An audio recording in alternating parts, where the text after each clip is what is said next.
Kita mau sungguh-sungguh memuliakan Tuhan, karena Dia benar-benar Allah kita yang hidup. Kita mau angkat satu pujian, oleh darah anak domba. Haleluya.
Siapkan hati kita.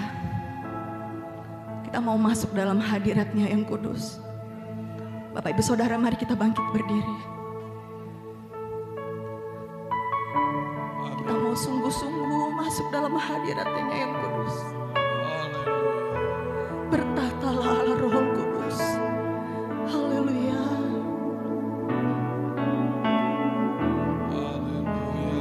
Masuk hadirat-Mu Tuhan, dengar korban pujian. Masuk hadirat-Mu Tuhan, berhiaskan kekudusan di hadapan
Engkau yang layak dipuja, Engkau yang layak disembah Yesus. Haleluya, haleluya, haleluya, haleluya, haleluya, haleluya, Yesus, Yesus, Yesus. Haleluya, Yesus, haleluya, haleluya, haleluya, Yesus. Terima kasih Yesus. Engkau yang layak disembah, Engkau yang layak dipuji Yesus. Ya, hanya keinginan kami hanya untuk menyembah-Mu Tuhan, untuk memuliakan nama-Mu Tuhan, supaya puji-pujian kami di hadapan-Mu Tuhan. Yesus, haleluya, haleluya, haleluya, Yesus, haleluya. Kami sudah memuji dan memuliakan nama-Mu Tuhan, supaya hadirat-Mu memenuhi kami semuanya Tuhan. Engkau urapi kami semua Tuhan. Terima kasih Tuhan. Kami sudah memuji menyerahkan Tuhan. Terima kasih bentar kami memuji dengan firman-Mu Tuhan. Engkau urapi hamba-Mu Tuhan, pakai hamba-Mu Tuhan, supaya firman Tuhan yang akan disampaikan akan memenuhi kami semua, akan mengurapi kami semua, supaya hidup kami makin hari makin menyenangkan Engkau, berkenan di hadapan-Mu Tuhan. Maka lihat roh jahat ingin mengganggu firman-Mu Tuhan, kami sehati, kami usik thanking tolak dalam nama Yesus. Kami akan duduk diam untuk mendengar firman-Mu dalam nama Yesus. Haleluya, amin.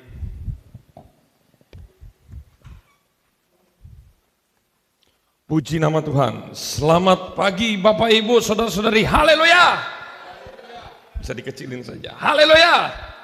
Iya, saya sangat senang sekali karena selain kita bisa merasakan hadirat Tuhan, saya juga bisa bertemu dengan keluarga dan ini komplit. Saya rasa hari ini kita menjadi hari yang diberkati oleh Tuhan. Memang di dalam lebaran ini ada yang pergi ke sana dan kemari, tetapi kita tahu bahwa Allah tidak pernah pergi dalam hidup kita. Amin. Hari ini saya akan sesuai janji saya sewaktu penghiburan 100 hari Ibu Made, saya bilang akan memberikan firman Tuhan menu spesial 3 kali, bahkan hari Jumat kemarin dan ini hari yang ketiga saya akan membawakan firman Tuhan.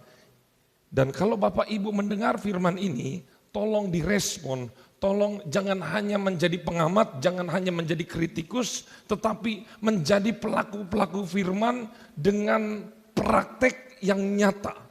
Karena akhir-akhir ini dengan adanya sosial media, coba kita bayangkan, kita tidak mendengar firman Tuhan waktu hari Minggu saja, waktu hari Kamis saja, atau waktu ibadah-ibadah lain. Bahkan kapanpun kita mau mendengar firman Tuhan, kita bisa mengaksesnya melalui sosial media. Mulai dari YouTube, Facebook, Instagram, semua platform elektronik itu bisa kita akses kapanpun.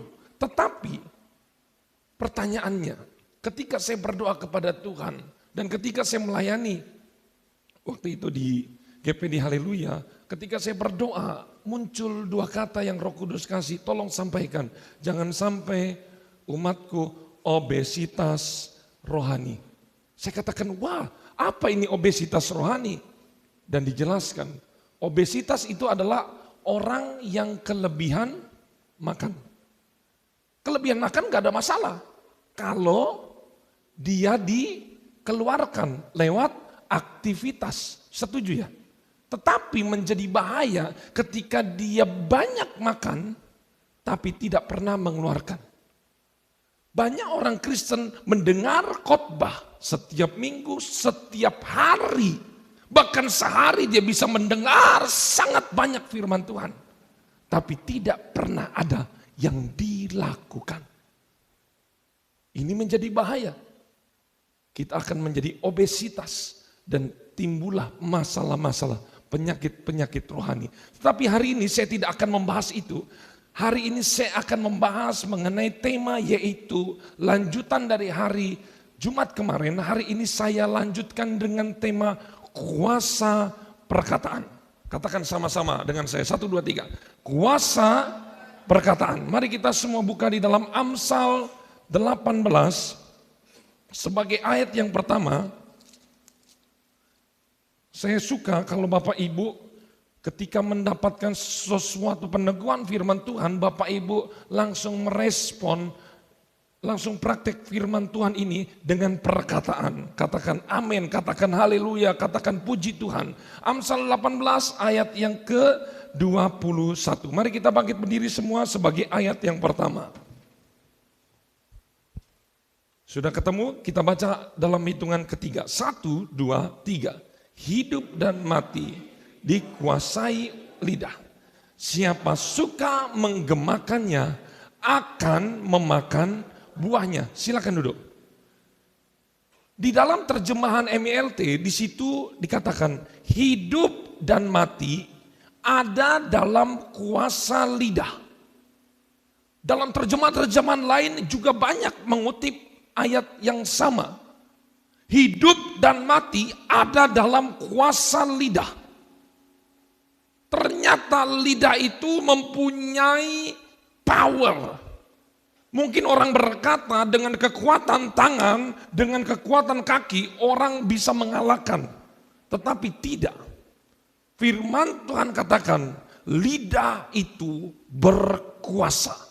Yang menjadi masalah kuasanya itu mau dipakai untuk apa? Lidah bisa dipakai untuk menghancurkan, lidah yang sama bisa dipakai untuk menyembuhkan. Ini adalah power, kekuatan yang Tuhan berikan kepada manusia yang tidak diberikan kepada makhluk lain. Bahwa setiap manusia itu diberikan power, kuasa di dalam setiap perkataannya. Mari kita lihat. Di dalam firman Tuhan dikatakan siapa suka menggemakannya. Gema tahu ya, ini gema. Halo, lo. Artinya apa menggema itu? Memantulkan. Ketika saya melempar bola, maka dia akan mantul balik kepada saya. Artinya siapa suka mengulang-ulang perkataannya, itu akan memiliki efek yang sangat dahsyat.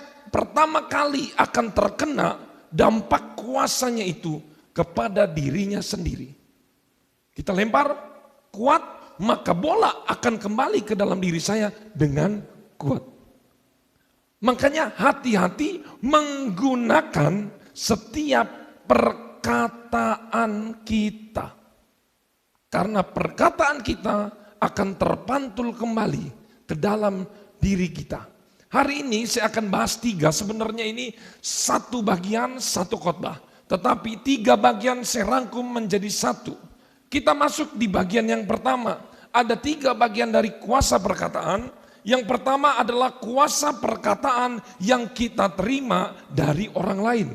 Yang kedua, kuasa perkataan yang ditujukan kepada diri sendiri. Yang ketiga, kuasa perkataan yang ditujukan kepada orang lain. Mari kita masuk yang pertama dulu. Kuasa perkataan yang kita terima dari orang lain. Saya mau katakan, mulai dari saya kecil, tinggal di sini. Dari sebelum sekolah, masuk SMP. Habis itu saya sekolah di Cirebon. Yang saya rasakan dalam kehidupan sehari-hari, dari kuasa perkataan yang saya terima dari kecil. Kalau mau dibilang saya mengalami trauma. Mohon maaf, saya sekolah di negeri. Mulai dari anak-anak sekeliling itu mereka melontarkan kata-kata yang busuk dan jahat. Cina loleng, makan babi sekaleng, banyak. Pasti kita semua orang Kristen pernah merasakan yang namanya sakit hati atau trauma masa kecil. Tidak ada satupun dari kita yang tidak pernah dijelekkan oleh orang lain. Setuju ya? Bahkan itu sudah menjadi menu hari-hari kita. Yang saya mau tanya, dari mana kita terima perkataan dari orang lain? Yang terdekat itu sebenarnya ada di dalam keluarga. Jangan-jangan kita diperkatakan yang tidak baik oleh orang tua. Jangan-jangan kita diperkatakan tidak baik oleh saudara, oleh teman. Woi, semuanya kalau saya ingat itu sangat menjijikan untuk saya ucapkan di mimbar. Semua perkataan-perkataan yang kita kita lontarkan di luar gereja ini, semuanya adalah hampir rata-rata perkataan yang merusak. Ini menjadi aneh. Kenapa doa kita tidak dijawab? Kenapa setiap kalau kita mendidik anak, anak tidak nurut? Karena perkataan kita itu tidak mempunyai kuasa. Kenapa? Karena mulut kita sudah tercemar oleh perkataan-perkataan yang merusak. Saya mau katakan, korban misalnya menjadi pelaku pembulian. Percayalah, ketika kita menjadi pelaku pembulian, itu pelaku pembulian adalah calon pelaku berikutnya. Saya pernah selidiki, ada orang-orang yang suka punya penyakit pedofil, ada yang suka orang punya penyakit LGBT dan segala macam. Ternyata latar belakang mereka itu semuanya berasal dari korban. Korban dari orang besar kepada anak kecil. Tapi nanti ketika mereka besar, mereka yang tadinya korban menjadi pelaku. Anak-anak kecil yang suka melemparkan kata-kata jahat itu dari mana? Semuanya tidak berasal dari dirinya sendiri. Itu semua berasal dari luar, orang-orang besar yang terus masuk. Sehingga ketika dia besar, itu juga yang dia keluarkan. Dia wariskan kepada anak dan cucunya. Ini sangat berbahaya. Bahkan kalau kita mau lihat, Adolf Hitler, kenapa dia bisa menjadi begitu jahat?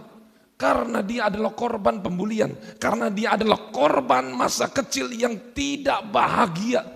Teman-teman semuanya mengejek, apa semua ditekan. Sehingga apa yang masuk dari dia akan dipantulkan kembali.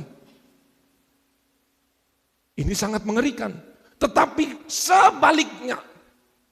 Pernah ada satu cerita Einstein. Albert Einstein. Semua pasti tahu ini adalah orang yang jenius. Tetapi ternyata masa kecilnya Albert Einstein ini suka dibully. Dia dibilang sama kepala rumah tangga itu adalah si tolol. Di sekolah dibully. Guru-gurunya menganggap anak ini bodoh. Sehingga singkat cerita dia dikeluarkan dari sekolah. Tetapi yang hebatnya Pauline ibunya. Dia berkata kepada Albert Einstein yang kecil ini, kau memiliki sesuatu yang hebat yang tidak dimiliki oleh orang lain. Engkau memang berbeda. Karena Albert Einstein ini umur 4 baru bisa ngomong. Mama, papa. Jadi memang ini agak-agak kelainan menurut orang. Tetapi power atau kuasa perkataan dari ibunya itu masuk setiap hari dalam diri Albert Einstein. Dia selalu diberikan semangat. Kamu orang hebat, kamu orang luar biasa. Orang lain tidak ada yang seperti kamu. Kamu berbeda sendiri, kamu anak spesial.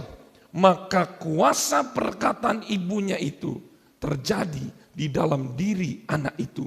Dan anak itu menjadi anak yang saya katakan paling jenius di seluruh dunia ini. Dan ilmu-ilmunya masih kita pakai sekarang. Lihat.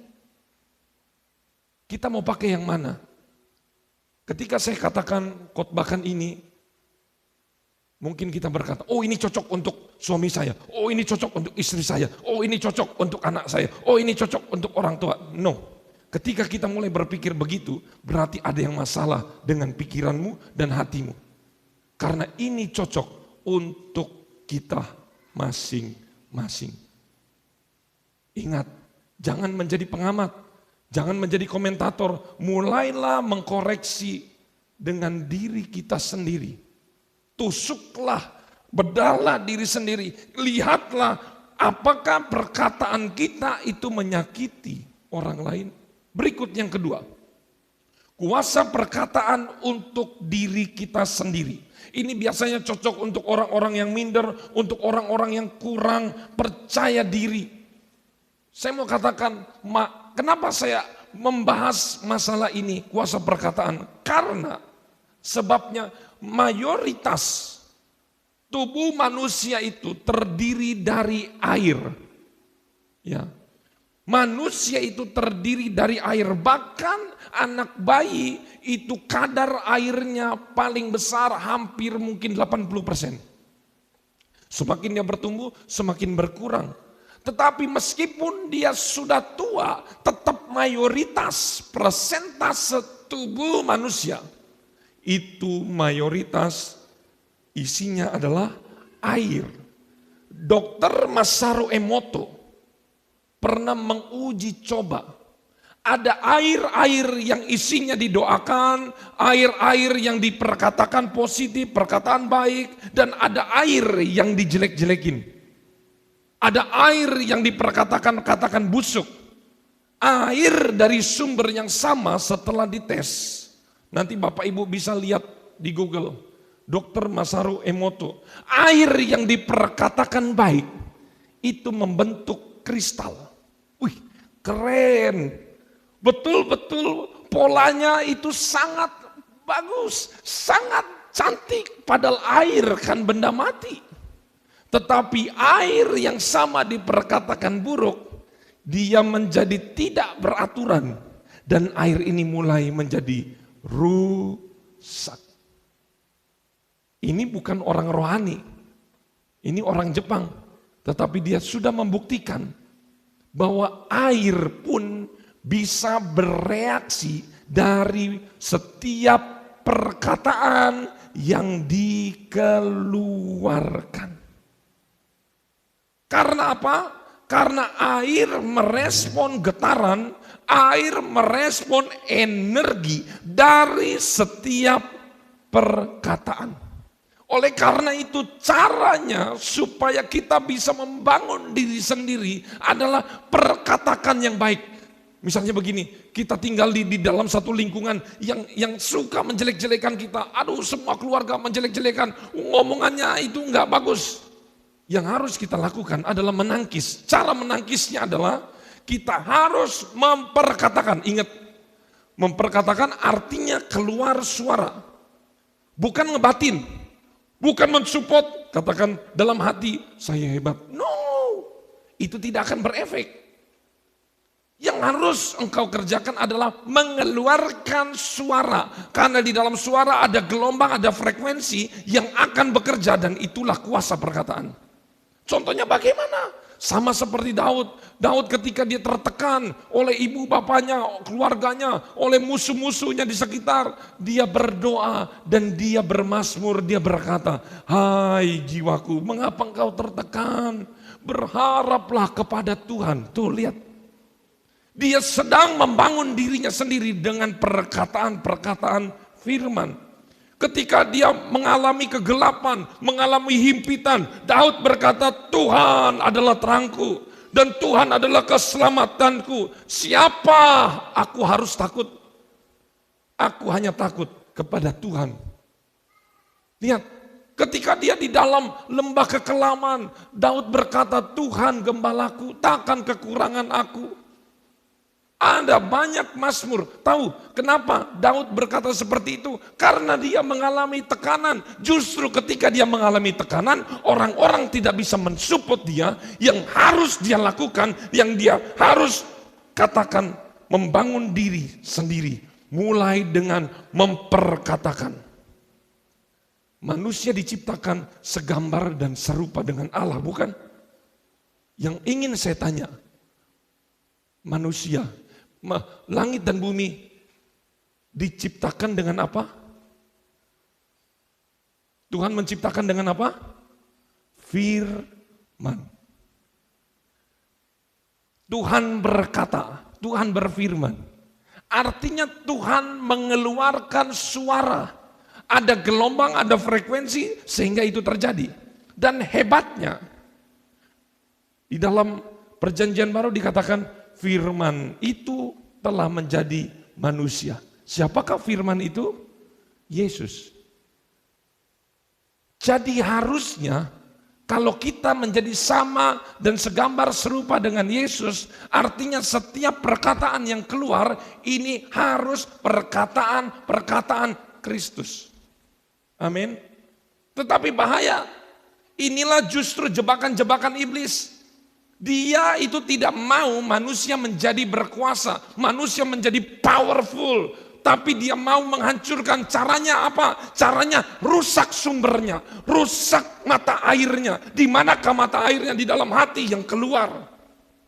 Kita seringkali menjelekkan diri sendiri. Aku tidak bisa, aku bodoh, aku gak mampu, aku segala macam. Di dalam pikiran kita terus menerus diserang. Tetapi saya mau katakan, kita punya Tuhan yang besar, kita lawan. Tidak, aku bisa. Tidak, aku pasti mampu. Bersama Yesus, aku bisa. Bersama Yesus, mungkin engkau berkata mustahil. Tapi saya katakan, tidak ada yang mustahil bagi orang percaya. Terus. Tetapi, sayangnya, manusia selalu gampang dikibulin. Selalu gampang dibuli oleh energi-energi jahat. Oleh perkataan-perkataan iblis. Berapa tahun lalu mungkin, di Surabaya, anak seorang pendeta, kaya, mampu, jemaatnya besar, dia bunuh diri. Tahu karena apa? Karena dibully oleh teman-temannya. Dia nggak sanggup. Karena apa? Dia nggak sanggup. Karena dirinya sendiri juga tidak bisa melawan. Bapak Ibu, ini penting.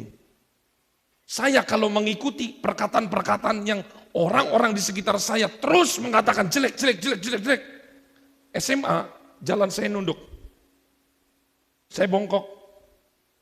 Karena energi itu terlalu kuat. Tetapi setelah mengerti firman Tuhan, saya tangkis itu semuanya. Engkau perkataan-perkataan itu yang nempel dalam tubuh saya, dalam nama Yesus, lepas. Semua yang jahat, semua yang jelek, semua keluar. Itu saya perintahkan, bahkan ketika saya bawa ini di jemaat saya, waktu itu hari Minggu, Sabtu malam, 1 minggu ini kaki saya sudah sakit. Tapi saya harus mempraktikkan firman. Bahkan hari Minggu pagi, jalan saya itu sudah agak pincang. Dan saya berpikir, Tuhan gak lucu ini. Kalau saya mempraktikkan firman Tuhan tapi diri saya sendiri sakit. Dan yang saya lakukan, saya perintahkan sel otot-otot dalam nama Yesus, engkau sembuh, aktif kembali, engkau sehat di dalam nama Yesus. Itu selalu ada, masa iya, engkau harus ke dokter, itu proses lama. Itu saya kurung, saya tengking dalam nama Yesus, keluar setiap perkataan-perkataan yang merusak. Saya terus perkatakan iman, dalam nama Yesus. Dan itu saya ceritakan kepada jemaat dan puji Tuhan, hari Senin, sembuh total. Mungkin bagi kita tidak percaya. Yang bagi tidak percaya, silakan. Karena memang firman Tuhan juga berkata, waktu Elisa itu berkata, waktu Samaria dikepung, ada perwira katakan, meskipun lumbung-lumbung langit dibukakan, meskipun Tuhan bekerja, tidak akan ini terjadi. Tapi Elisa berkata, nanti tepung akan menjadi murah. Jelai yang tadinya harganya selangit. Itu karena apa? Mereka kena kelaparan sampai makan anaknya dimakan. Bayangin seorang ibu makan anak, itu berarti kelaparan udah luar biasa. Sampai perwira ini katakan, gak akan mungkin. Tapi Elia, betul. Yang engkau katakan terjadi. Engkau tidak akan mengalami, engkau melihat, tapi engkau tidak akan memakan. Pada keesokan harinya betul, perwira itu hanya melihat dan tidak memakan karena dia diinjak-injak oleh rakyat. Hati-hati, the power, perpikiran, perkataan itu bukan hanya sekedar biasa. Memang perkataan tidak kelihatan, tetapi dia punya energi yang dahsyat. Satu kali ada perwira di Kapernaum. Yesus pernah berkata seperti ini. Karena dia ingin mengundang Yesus untuk menyembuhkan hambanya yang sakit. Yesus katakan begini, oke, aku akan datang ke rumahmu. Perpikirin, jangan. Tuhan, saya nggak layak. Saya nggak layak menerima engkau Yesus karena dia bukan orang Yahudi. Dia merasa dirinya berdosa. Udah Tuhan, jangan. Yang saya mau keluarkan, perintahkan sepatah kata saja. Saya yakin hamba ini akan sembuh. Wih, dahsyat ini. Berapa banyak orang Kristen yang sudah puluhan tahun punya model iman seperti ini. Dia bukan Kristen, tapi dia punya iman. Dia nggak butuh satu nyanyian, dia tidak butuh satu kitab dibacakan. Dia katakan, satu kata keluar dari mulutmu Yesus, maka dia akan sembuh. Mungkin kita setiap hari ada persoalan, ada sakit penyakit, ada sesuatu masalah yang luar biasa dan kita berpikir, mungkin Allah sibuk, mungkin. Lihat, jangan menormalisasi kemustahilan. Jangan menormalisasi sakit penyakit. Jangan menormalisasi bahwa mujizat itu lama apa semua segala macam. Betul, memang ada mujizat yang harus menunggu. Tetapi ada banyak jebakan-jebakan iblis yang kadang kita tidak tahu bahwa itu sebenarnya bukan pekerjaan Tuhan, tetapi itu adalah pekerjaan si jahat yang menghalangi, membatasi iman kita. Katakan saja, kenapa kita sudah mulai gini ya, kalau orang sudah mulai gelisah, orang sudah mulai drop, itu dia sudah mulai diem. Diajak ngomong udah diem. Yang harus kita lakukan yang paling gampang, nyanyikan pujian. Nyanyikan pujian penyembahan, nyanyikan pujian penyembahan, nyanyikan pujian penyembahan. Jangan hanya di gereja. Kenapa mulut kita itu tidak berkuasa? Karena kita hanya mengaktifkan perkataan-perkataan baik di gereja. Tapi begitu keluar gereja, mulai dari suami istri, mulai dari pekerjaan, sudah begini. Hilanglah kuasamu, maka mulutmu sudah tercemar dan isinya adalah racun. Jujur, waktu kecil saya pikir perkataan-perkataan yang tidak baik itu, bahkan setiap waktu kecil, setiap kata-kata saya, dalam berapa kata, itu muncul kata binatang. Betul. Dan itu menurut saya gaya, keren. Tetapi setelah saya saya pergi ke sana, ke Surabaya, kemudian ada atmosfer yang berbeda. Semua perkataan-perkataannya menjadi baik, saya bilang lingkungannya baik. Itu mempengaruhi hidup saya dan mempengaruhi masa depan saya. Ayat firman Tuhan berkata, pergaulan yang buruk merusak kebiasaan yang baik. Kalau kita suka tinggal di lingkungan yang tidak baik, apa yang kita sering perdengarkan? Ya kan, kalau kita tinggal di lingkungan yang kita suka lakukan adalah ngobrol. Ngobrol itu adalah suara yang keluar. Gosip lah, ngatain orang, jelekin orang, apa. Itu rusak fungsi kuasa di dalam mulut kita. Rusak hati kita, rusak pikiran kita. Terlalu sering bergosip, akhirnya suami pulang, padahal suaminya bannya bocor, udah kehujanan, dia lapar, dia capek, dia mau buru-buru pulang. Tetapi karena kita itu dipengaruhi banyak dari pikiran-pikiran orang yang ngatain kita, perkataan jelek. Kita juga mengakses media, kita akses yang jelek. Begitu suami kita pulang, lihat.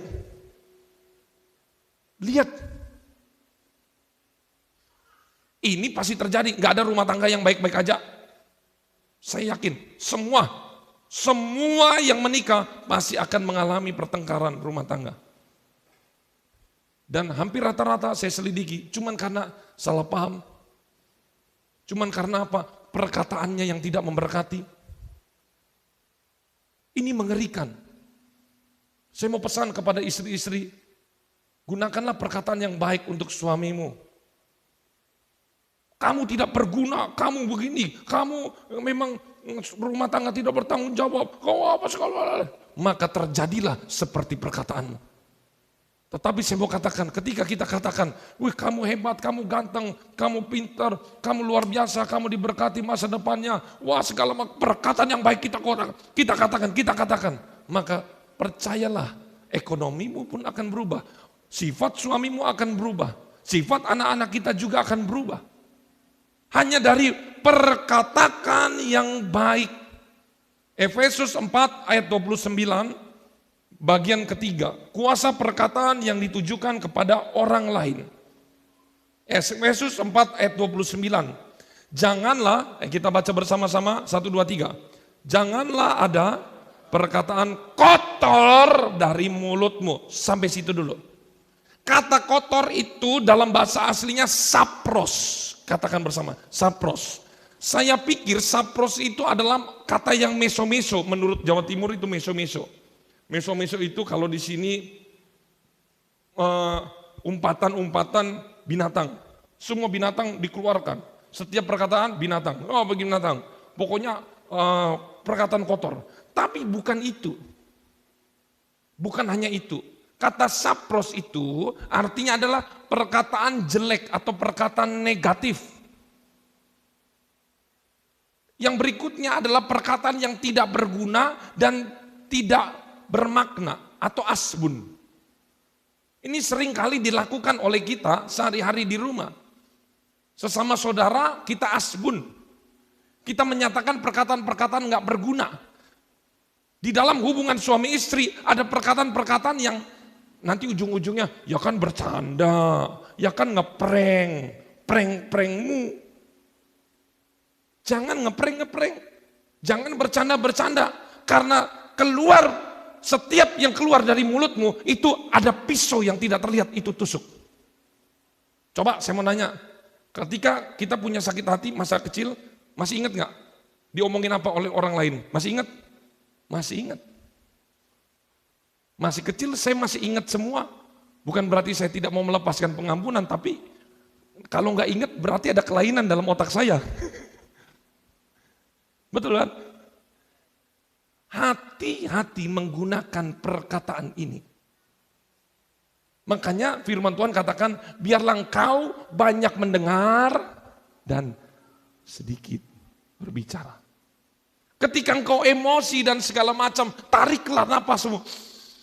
Belum tarik lagi. Kalau perlu nggak usah ngomong yang nggak perlu. Nggak usah bercanda-candaan. Nggak usah ngeprank-ngeprangan. Percayalah, sakit hati yang paling sakit itu, yang nggak kelihatan itu, bukan karena dipukul, bukan karena ditusuk, tapi karena perkataan yang tidak berguna keluar dari dalam mulut kita. Bahkan Sapros mengajarkan bahwa itu adalah perkataan merusak, perkataan menghancurkan. Saya masih ingat waktu kecil, saya dibilang bodoh kamu, anak jelek, hitam, wah anak bukan anak kandung, wah segala macam, wah ngomong aja terus.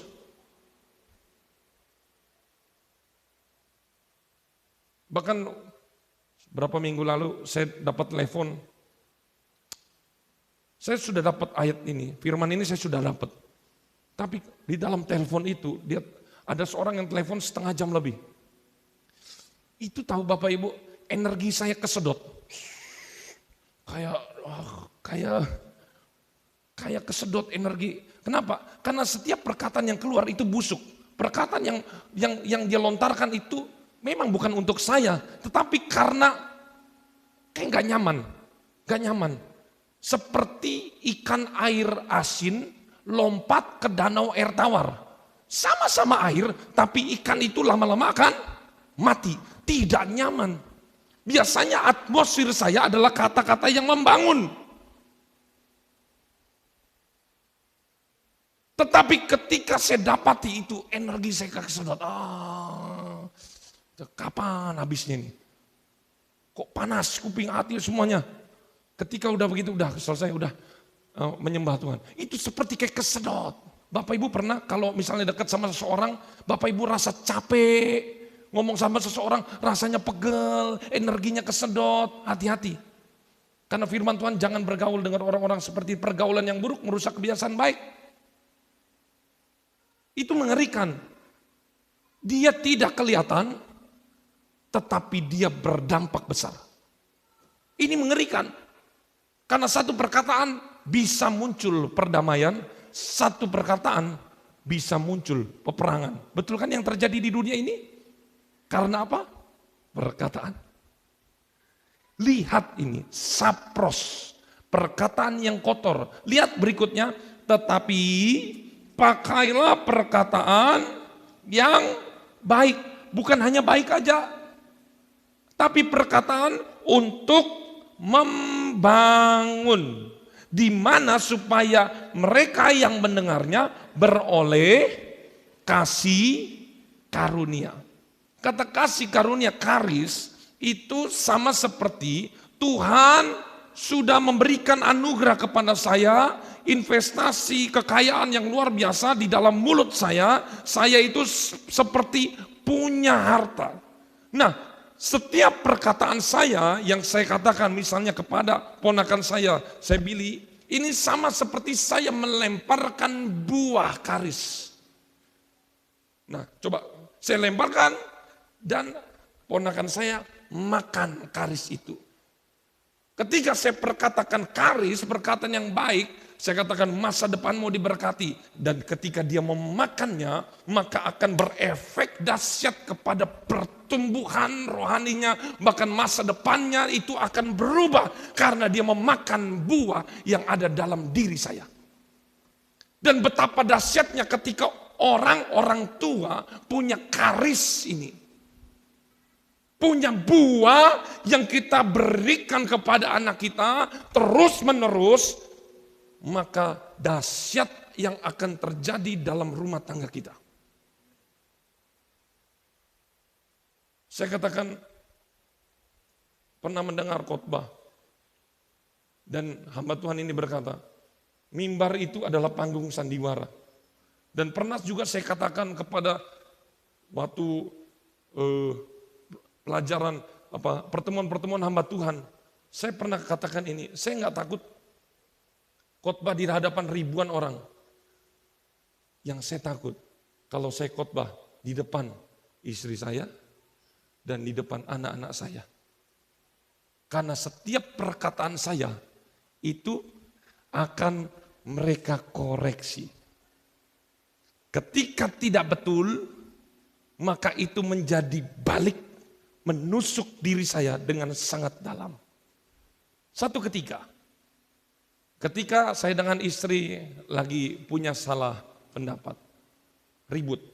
Karena setiap orang punya, anak-anak saya berkata begini, yang dikeluarkan, Dedi, bukankah marah itu boleh ya, tapi bukankah jangan sampai matahari terbenam? Apa yang saya keluarkan terpantul ke saya. Anak saya pun dipakai oleh Tuhan sebagai alat yang luar biasa. Saya sebagai hamba Tuhan, apakah saya, jangan sok tahu. No, stop. Ketika orang tua mulai dikoreksi oleh anak, stop, diam. Itu suara Tuhan yang Tuhan taruh. Jangan merasa diri benar, jangan merasa diri hebat. Rendahkanlah diri dan kita berkata, Tuhan betul. Jadilah seperti Daud. Jangan jadi seperti Saul. Saul ketika Samuel menegur, dia ancam balik, saya bunuh kamu. Tapi tahu nggak? Daud itu didatangi oleh nabi siapa? Nathan. Itu nabi Nathan, itu nabi kampung. Nabinya siapa? Coba kita cari. Nggak ono prestasinya, kejadian yang nggak ada. Itu mungkin dari dusun mana, tiba-tiba datang ngomong ke Daud, Daud kamu bertobat. Lihat, setiap perkataan yang keluar dari nabi ini, Daud menerimanya. Dan dia menangis, ampun. Apakah itu masih terjadi di akhir zaman ini? Apakah ketika setiap firman yang keluar, malah kita, sok tahu, roh Saul menguasaimu. Tetapi hari ini saya mau katakan, biarlah roh yang ada di dalam Daud, Setiap apapun yang terjadi dalam hidup kita, itu masuk dalam hidup kita. Tuhan jadikan saya sama seperti Daud. Perbedaan Daud dan Saul cuma itu. Kalau Daud dimarahin, nurut, dia bertobat. Saul dimarahin, dia tambah marah. Di manakah posisi kita? Saya mau katakan, ada satu cerita. Ini perkataan dahsyat. Ini perkataan Kaleb. Kaleb berkata, aku masih kuat. Sekarang aku umur 85 tahun. Tetapi 45 tahun yang lalu, itu aku masih sama kuat. Tenagaku sekarang sama yang dulu. Kenapa Kaleb menjadi orang yang hebat, yang kuat? Karena ternyata Kaleb dan Yosua ini kan ada 10 dan 2 pengintai. 10 itu berkata apa? Perkataan-perkataan yang merusak. Kita tidak mampu, kita seperti belalang, mereka raksasa, mereka hebat, mereka besar. Tapi Kaleb dan Yosua enggak, ada Tuhan yang menyertai kami. Kita pasti bisa bersama Tuhan. Ayo, ini tinggal selangkah lagi. Lihatlah pekerjaan Tuhan. Tetapi 2 orang ini, Kaleb dan Yosua, mau dilempari dengan batu. Tahu efek dari perkataan? Lihat, ini kan gosip, ini kan berita. Berita itu apa? Keluar dari perkataan. Banyak bangsa Israel menerima 10. Akibatnya hanya 2 yang masuk ke dalam tanah perjanjian. Hanya 2. Kita pilih yang mana? Mau pilih seperti Israel yang mau berkata, Bapak Ibu, waktu tahun 2000, masih 1900 yang Krismon itu, saya katakan sama mama saya, Mi, ngapain bangun rumah sebelah? Kan Tuhan Yesus mau datang. Dulu kan rumornya kan tahun 2000 Yesus mau datang.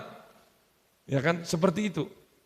Terus semakin ke sini kita selalu diberikan kabar, wah, hari semakin susah, hari semakin susah, hari semakin susah, hari semakin susah. Faktanya semuanya tidak susah. Faktanya Bapak Ibu masih bisa makan, masih bisa beli kendaraan, masih bisa beli rumah, masih bisa menyekolahkan anak, masih bisa segalanya. Karena Tuhan mengatasi lebih daripada semua masalah-masalah itu. Saya jangan terlalu peduli dengan apa kata dunia. Betul dunia berkata seperti ini. Tetapi kita adalah orang-orang umat pilihan Tuhan. Kita berada di dimensi yang berbeda, dimensi surga. Kita punya dimensi di mana ada Allah El Shaddai. Kita punya dimensi di mana kita punya ada Jehovah Rafa yang sanggup menyembuhkan. Harus punya pikiran dan keluarkan. Bahkan Petrus, dia didekati oleh orang lumpuh. Dia katakan, kamu mau minta sama saya uang? Maaf. Petrus katakan ini, lihat perkataan yang berkuasa. Emas dan perak tidak ada padaku. Tapi apa yang aku punya, aku berikan kepadamu. Demi nama Yesus, engkau orang lumpuh, berjalanlah. Menjadi teguran keras kepada saya dan Bapak Ibu, saya mau tanya. Emas dan perak nggak ada padaku. Kalau kita ketemu orang-orang seperti ini, tapi apa yang aku punya? Pertanyaannya, di dalam hatimu, di dalam mulutmu punya apa? Apakah di dalam mulutmu punya perkataan berkat?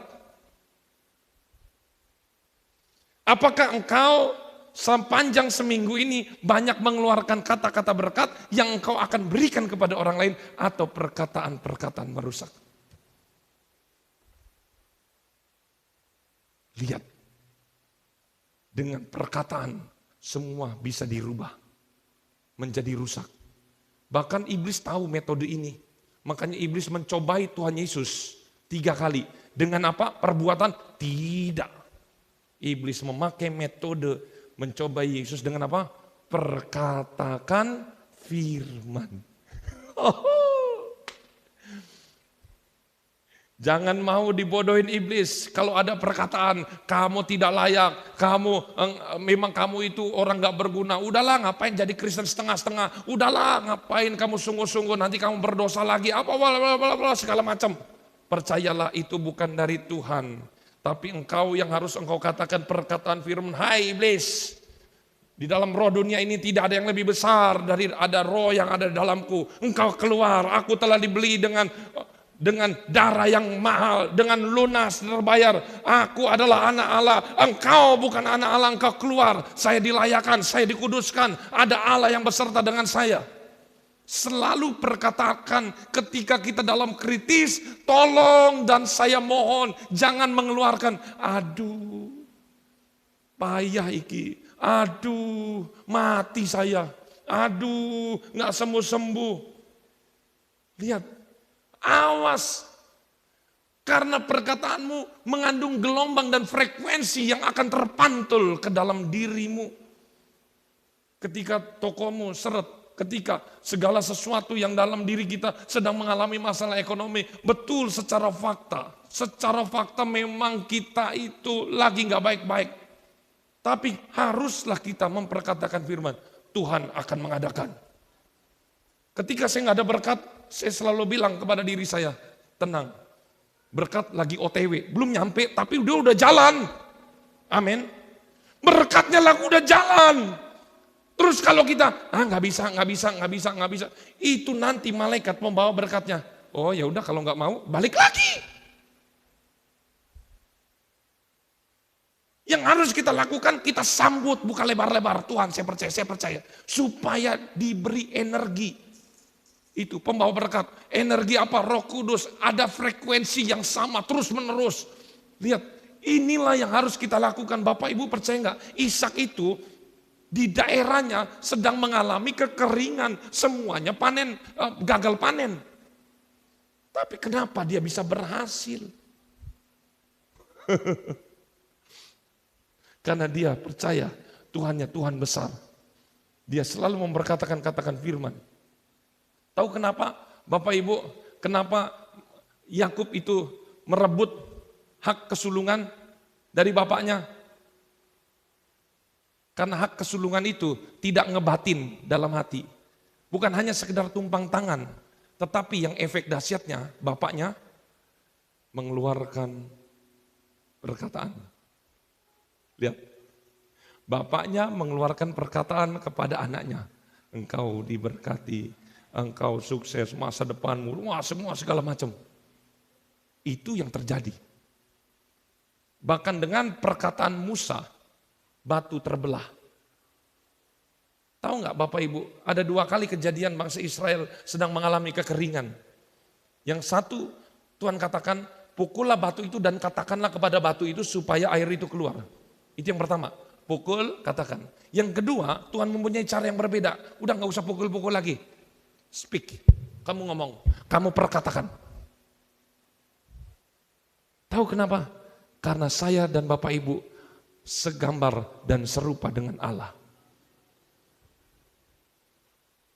Biarlah pada siang hari ini, atmosfer di dalam ruangan ini juga Bapak Ibu bawa ke rumah. Atmosfer di dalam ruangan ini hadirat Tuhan kita bawa di tempat kita pekerjaan. Dan akan memenuhi hati kita dengan kelimpahnya, dengan syukur. Sehingga ketika kita limpah hati kita dengan syukur dari Allah, pasti perkataannya adalah perkataan berkat. Jangan sampai di dalam Yakobus 3 ayat 9 di sana dikatakan lidah memuji tapi lidah yang sama mengutuk. Bahkan 1 Petrus 3 ayat 10 dikatakan siapa mencintai hidup dan mau melihat hari-hari baik harus menjaga lambenya, mulutnya harus dijaga. Hari ini, Bapak Gembala mau teruskan? Oke, kita praktik dengan iman. Kita nyanyikan satu pujian. Dan kita yakinkan setiap perkataan yang keluar dari mulut kita, itu ada kuasa Allah yang bekerja. Kita katakan, aku punya Tuhan yang besar. Saya katakan begini, kita nggak boleh hanya sekedar asbun. Jangan hanya sekedar nyanyi-nyanyi tapi tidak berisi. Tetapi nyanyian ini harus ada isi dari dalam hati itu bisa keluar yang mempunyai kuasa.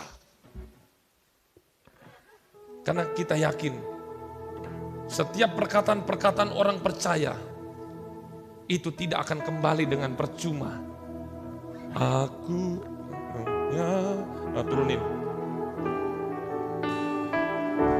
Aku punya Tuhan yang besar, yang tak berjanji, yang sanggup menggenapi imanku berserta kepercayaan kuasa-Nya.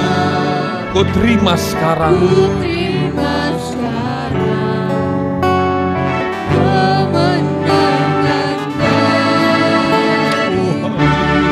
Coba siang hari ini kita pikirkan apa yang menjadi masalahmu, apa yang menjadi bebanmu. Jangan seperti perwira yang bodoh ini, tidak akan mungkin Tuhan menolong. Jangan seperti 10 pengintai yang dia tidak mengatakan berkat. Saya katakan memang kita tidak sanggup. Tetapi yang saya mau katakan, Allahmu yang kau sembah, Dia bisa melakukan segala apapun. Karena Dia adalah Jehovah Rafa, Allah yang menyembuhkan. Jehovah Nisi, engkau akan diberikan kemenangan. Jehovah Salom, Dia akan memberikan damai sejahtera. Roh Kudus masuk di dalam setiap hati kami. Roh Kudus bekerja. Api Tuhan membakar setiap hatimu.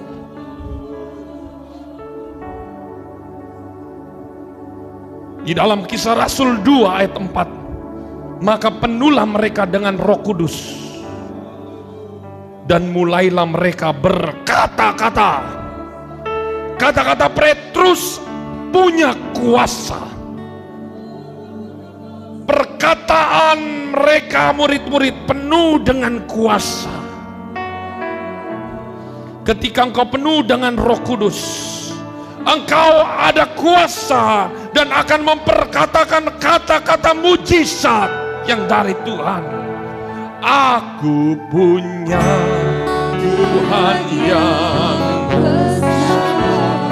Saya ajak semuanya menyanyi, jangan diam. Gunakan mulutmu memperkatakan mujizat. Imanku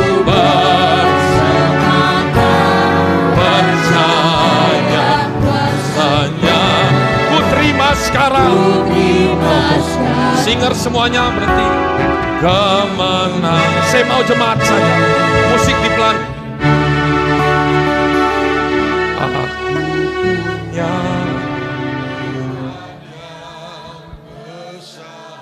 Biarlah surga melihat mulutmu mengeluarkan kata-kata iman.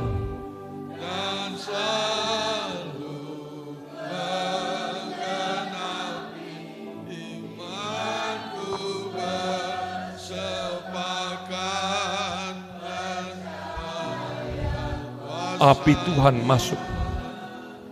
Api Roh Kudus dicurahkan. Uya lalabas.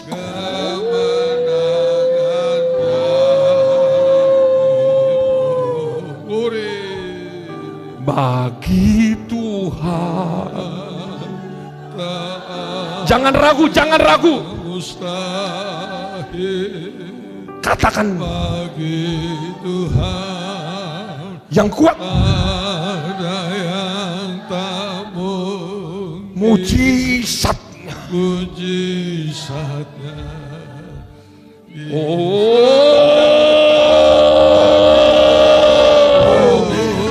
Api Roh Kudus, api Roh Kudus. Bagi Tuhan, bagi Tuhan. Dicurahkan, dicurahkan.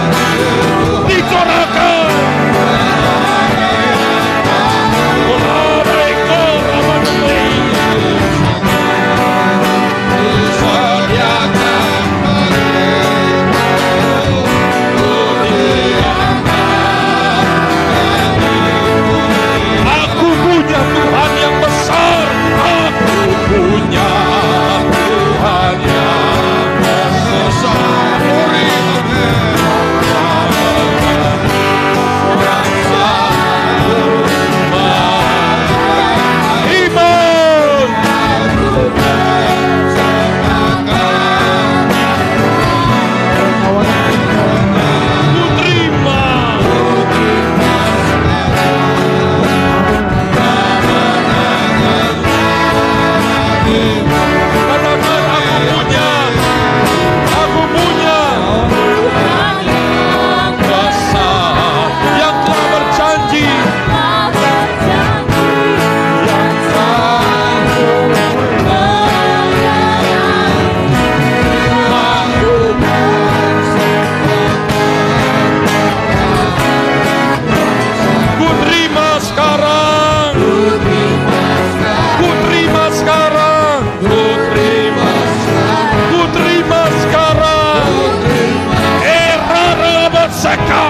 Kemana-mana, mari menyembah gelombang Roh Kudus menguasai. Curahkanlah lidah-lidah api, lidah-lidah api, lidah-lidah api, lidah-lidah api. Urala laba seko do do do do raba solo. Itala la raba seko. Itala raba seko. Itala raba seko.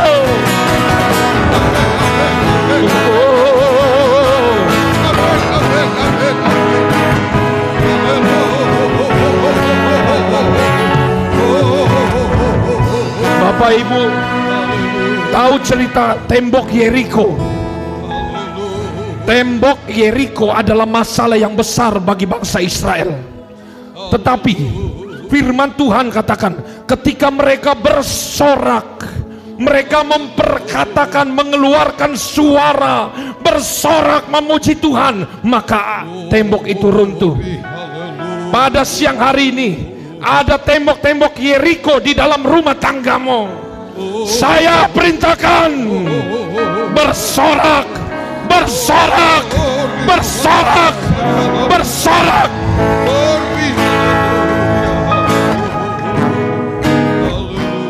Ku percaya Kau Tuhan yang tak pernah gagal menjadikanku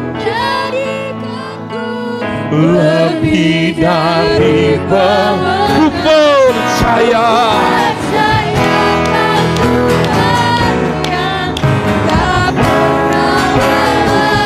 api Roh Kudus dicurahkan. Ku percaya Kau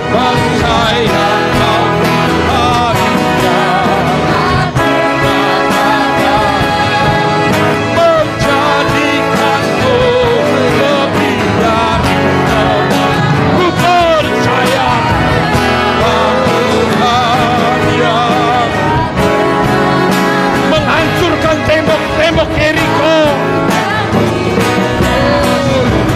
Katakan, bagi Tuhan, bagi Tuhan tak ada yang usah. Tembok-tembok Yeriko dihancurkan.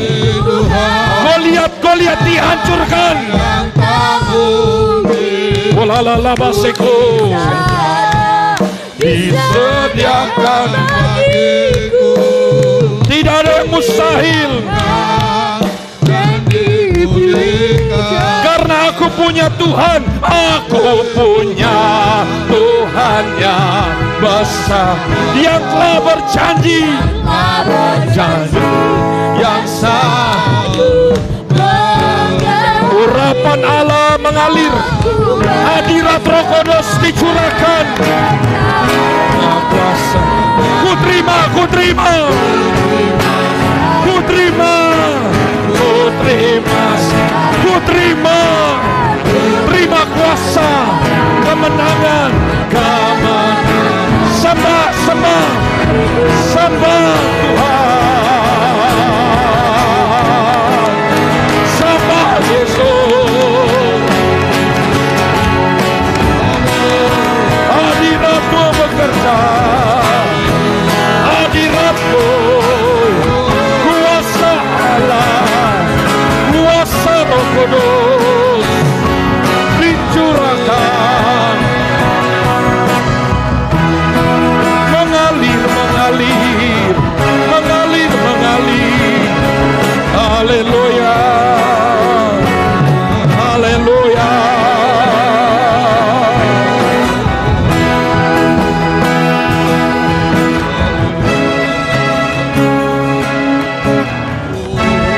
Angkat tanganmu. Angkat tanganmu. Angkat tanganmu. Sama-sama ikuti saya. Kami percaya Engkau Jehovah Jireh, Allah yang menyediakan, Jehovah Rafa menyembuhkan, Jehovah Nisi Engkau kemenangan, Engkau Jehovah Shalom, Engkau memberikan damai sejahtera, Engkau Jehovah Sabat, Tuhan semesta alam yang berperang bagi kami. Engkau Allah El Shaddai, Allah yang Maha Kuasa. Kami percaya dengan iman kepadamu. Di dalam nama Yesus, terjadilah, terjadilah, terjadilah. Oh ya lala sekor. Nama-nama Tuhan bekerja. Nama-nama Tuhan bekerja. Oh la la la la la. Vera la la la sekor. Bekerja, bekerja. Bekerja, bekerja.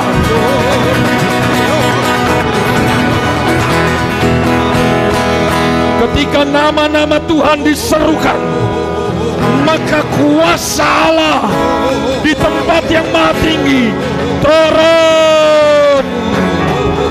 Dia bekerja.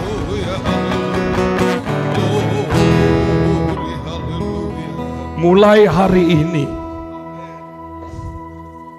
jadilah sama seperti Daud yang selalu memperkatakan firman. Meskipun dia kecil menghadapi Goliat, engkau membawa lembing, engkau membawa pedang, tetapi aku membawa nama Tuhan. Delavo ya ya baikos. Karena nama Tuhan itu adalah kuasa Allah yang tidak terbatas, mengubah kemustahilanmu menjadi terjadi di dalam hidupmu. Hari ini hambamu berdoa, setiap pikiran-pikiran terkutuk, setiap perkataan-perkataan busuk, setiap sesuatu yang tidak berasal dari Allah, kami tangking, kami hancurkan di dalam nama Yesus. Roh Kudus, isilah hati pikiran kami. Engkau berkuasa dan berdaulat. Terima kasih Tuhan. Saya serahkan kepada Bapak Gembala. Haleluya, tetap di dalam hadirat Tuhan. Terima kasih Tuhan buat kehadiran-Mu. Kami nikmati hadirat-Mu Tuhan. Haleluya, haleluya. Dan kami percaya kami pulang dengan membawa kemenangan demi kemenangan. Sebab ada Tuhan di pihak kami. Terima kasih, berkati hamba-Mu yang telah melayani kami dengan firman Allah. Dan sebentar umat-umat-Mu membawa persembahan. Berkati setiap persembahan yang mereka berikan. Nama Tuhan dipermuliakan dalam nama Tuhan Yesus. Haleluya. Amin.